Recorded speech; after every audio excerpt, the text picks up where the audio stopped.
Welcome to Company Showcase, an advertising feature on HowStreet.com. I'm Jim Goddard. I'm speaking with Larry Reaugh, CEO and President of American Manganese. Welcome back to the show, Larry. Thank you, Jim. Larry, you had a news release this week. Can you tell us about it? Yeah, that was on December the 7th. We announced the granting of a patent by the Indian government, and that was a big kudo for us. It seemed to have a good effect on the market. We pretty much moved up about 50% until today, and we're back to patents again. We talked about filing a whole bunch more patents last week. We'll probably end up at the end of next year with somewhere around, I'd have to say, 15 to 20 patents. And, a lot of companies don't have patents. We beat everybody to the punch on the reagents we use to get those patents, and they're novel, and they have been, basically examined by third parties that are peer examiners, and they've agreed that the patent does work.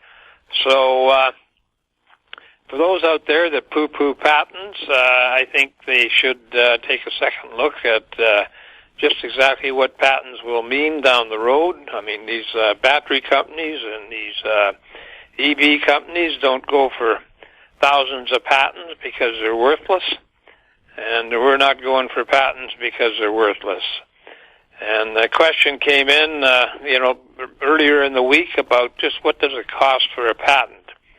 Well, if you want the direct cost, just the cost of filing the patent and the fees and everything else, it's somewhere between $40,000 and $50,000 each. So it's not a cheap process, but the big money's spent on the front end when you're doing the R&D and proving that the patent works, and that's where the big money comes into it. So we're happy with our patents, and I think the shareholders should be. We're striving hard to become the final solution for a circular economy, so to speak, with nothing going back into the environment and getting close to 100% recoveries and purities out of the work that we do. So, and that's going to move rather quickly here pretty soon. And that work, we hopefully will have a release coming out telling everybody where we're at and what we're doing. And, that's the next big step. In the meantime, the next one, of course, is doing all that work to put everything together and make a circular and continuous flow of material. And so that's a test we do before we decide to commercialize.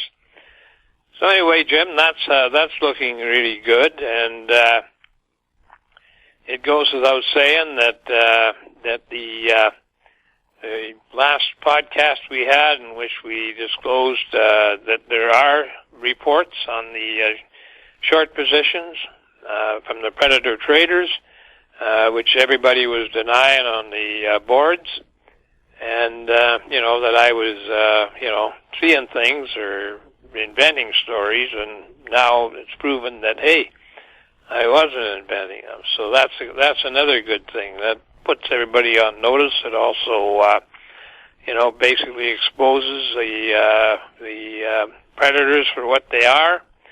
So I wasn't even going to mention the name this time around, but they did slap me down again today. That may have been some ordinary selling too, but certainly it was. There was a lot of selling that was going on through the predators, and that's always very telling by the speed at which some of these sales go through.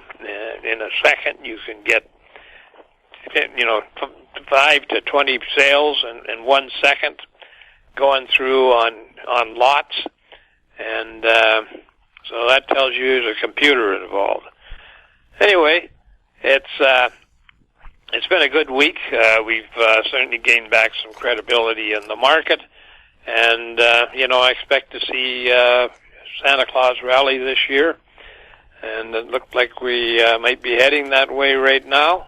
So if everybody remembers last year, just before we started to move up rapidly, we were having a Santa Claus rally. So I think we rallied about 60 cents, went back to 45, and then shot back up, and pretty much over the next few weeks we went up to 285. So a lot of people made a lot of money. A lot of people lost money. I mean, somebody was buying, somebody was selling, and unfortunately, I think it was probably the predators made a lot of money this go around, coming back down, because something brought it back down, and certainly wasn't the fact that we have a circular solution for recycling lithium-ion batteries. That was not the cause of it, although they tried to make it look like it was. It was strictly, gung-ho predator trading. I've attached an article in here where the U.S. is doing a big examination on the predator trading down there, and how harmful it could potentially be. And there's always the argument that you got to have some predator trading to keep the markets on keel, and I agree with that. But and there's no shares around to hold the market back from a lofty run. That maybe somebody should be shorting into the market to keep it a more rational market. But that's the case here in Canada. Of course, we don't have a short rule. So, like I say all the time, it's the Wild West up here. And this attracts a lot of the big players to be shorting stocks, and they're doing it to just about everybody. Just about anything out there is getting shorted day in and day out, day in and day out. And but that will pass. And like I say, I think we're going to have a Christmas rally. A lot of things that we've been waiting for, due to long lead items, and COVID, and transportation, and all of these things have ganged up in the last few months to slow everything down for us anyway on getting the demonstration plant started. So that should be all solved soon, and then we'll have something out on it. But until then, I wish everybody a great weekend, and thank you for the support. I got a lot of support on emails, and people that realize that a lot of this blather on the BBs and the CEO boards is really just blather and misleading. So that's that, Jim, and you have a good weekend too. Larry, for people new to American Manganese, can you give us a brief description of the company and where you're traded? Well, the company's traded, first of all, it's a critical metals company that developed a process which is patented in 5 countries for treating very low grades of manganese and special type of ore, and being able to get high recoveries and produce electrolytic manganese metal and electrolytic manganese dioxide, which is used in batteries. So that said and done, the Chemetco group recognized that, this thing should work on cobalt and nickel and all the other chemistries out there.